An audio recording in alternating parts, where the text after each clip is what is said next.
disebut dengan entrepreneur. Itu merupakan suatu proses usaha yang berkaitan dengan kreativitas dan inovasi dalam memahami peluang, kesempatan, dan pengelolaan sumber daya yang ada untuk menghasilkan laba atau keuntungan dalam jangka waktu yang cukup lama. Seorang wirausaha harus mempunyai pola pikir untuk kesuksesan usahanya. Pertama adalah pola pikir berfokus pada pelanggan. Di sini kita harus memikirkan apa sih produk yang dibutuhkan oleh pelanggan kita, berapa harga yang mampu dibayar oleh pelanggan kepada produk kita, dan siapa target pelanggannya.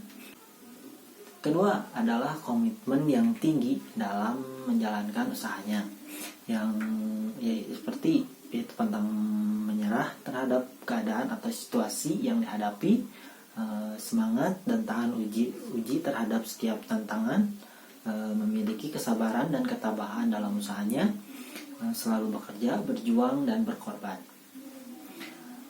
Penerapan komitmen dalam berwirausaha. Pertama, menerapkan perilaku tepat waktu. Kedua, menerapkan perilaku tepat janji. Yang ketiga, disiplin. Yang keempat, konsisten terhadap tujuan yang hendak dicapai. Dalam beraktivitas kewirausahaan mempunyai ciri diantaranya. Pertama, pintar mengenali produk atau jasa baru atau belum dikeluarkan. Yang kedua, memikirkan cara produksi dari produk tersebut. Yang ketiga, melakukan pemasaran. Yang keempat, pemodalan pada operasinya. Banyak sekali orang yang ingin membuka usaha, tetapi ada alasan yaitu tidak adanya modal. Padahal di zaman sekarang, yaitu era globalisasi, kalau kita lihat banyak sekali peluang usaha walaupun tanpa modal besar.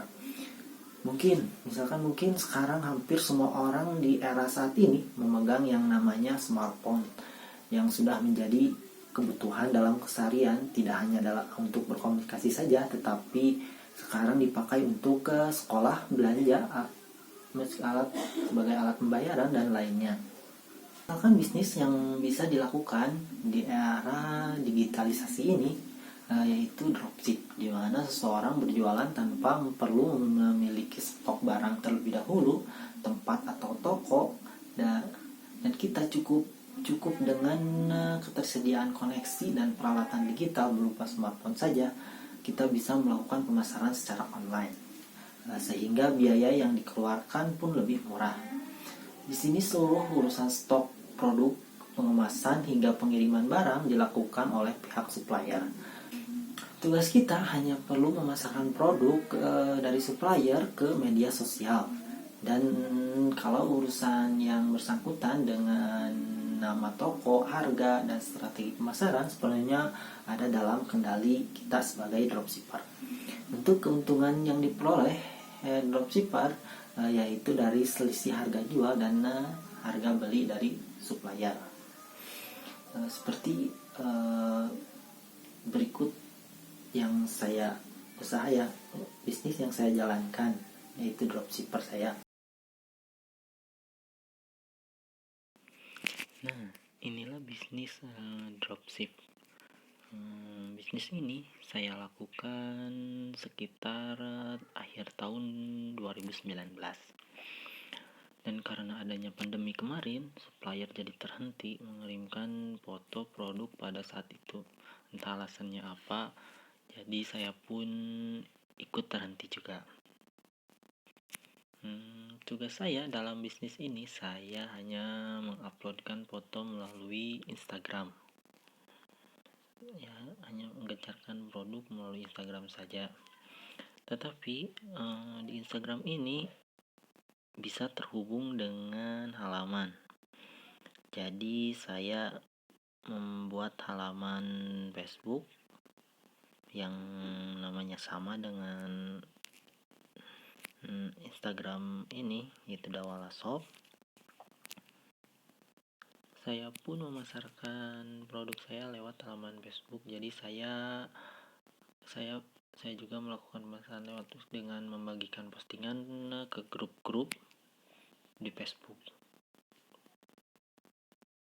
Dan mungkin sekarang saya harus memikirkan untuk mencari supplier baru untuk menjalankan bisnis ini.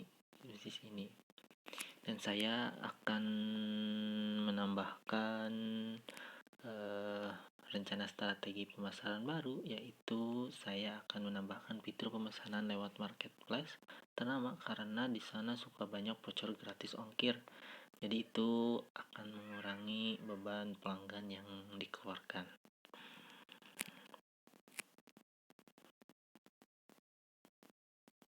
Sekian. Dalam berbisnis pasti ada yang namanya kekuatan, kelemahan, serta peluang dan ancaman.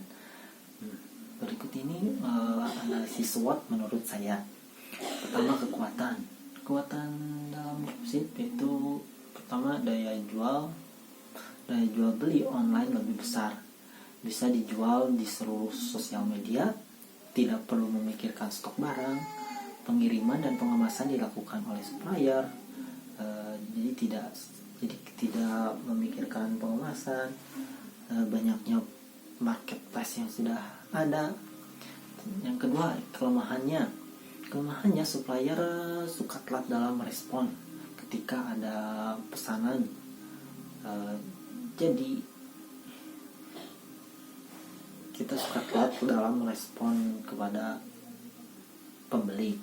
Itu telat dalam mengirimkan gambar barang dari supplier suka telat dalam mengirimkan barangnya ke dropshipper. Kehabisan barang dari supplier. Peluangnya tidak perlu modal besar, pemasarannya tidak ribet, banyak pengguna media sosial atau belanja online, banyak produk yang dijual, untuk membesarkan nama toko milik Anda. Ancamannya banyaknya pesaing, perang harga dengan pesaing, dan kadang-kadang dengan supplier. Dan ada supplier yang suka menipu. Ancamannya